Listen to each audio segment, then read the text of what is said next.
بسم اللہ الرحمن الرحیم۔ السلام علیکم ورحمۃ اللہ وبرکاتہ۔ آج ایک ایسی حدیث کے بارے میں سنتے ہیں جو ہمارے دل کو جھنجھوڑ دیتی ہے اور ہمیں آخرت کی تیاری کی یاد دلاتی ہے۔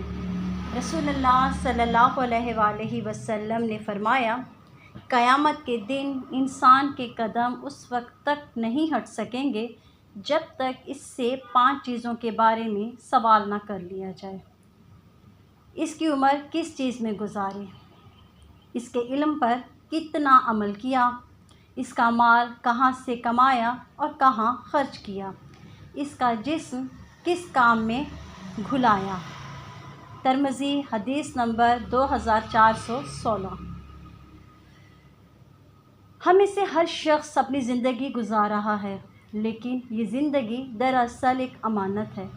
قیامت کے دن ہم سے ایک ایک لمحے کا حساب لیا جائے گا کہ ہماری جوانی کہاں صرف ہوئی، ہمارا علم ہمیں جنت کی طرف لے کر گیا یا ہم نے اس کو بھلا دیا، مال کمانے کے ذرائع حلال تھے یا حرام، اور جسم جو اللہ کی نعمت ہے ہم نے اسے عبادت اور نیکی میں لگایا یا فضول خرچی اور گناہوں میں۔ یہ حدیث ہمیں جھنجھوڑتی ہے کہ ابھی وقت ہے ہم اپنے اعمال کو درست کریں تاکہ قیامت کے دن جواب دیتے وقت شرمندگی نہ ہو۔ دعاؤں میں یاد رکھیے گا۔ جزاک اللہ خیرا کثیرا فی الدنیا والآخرہ۔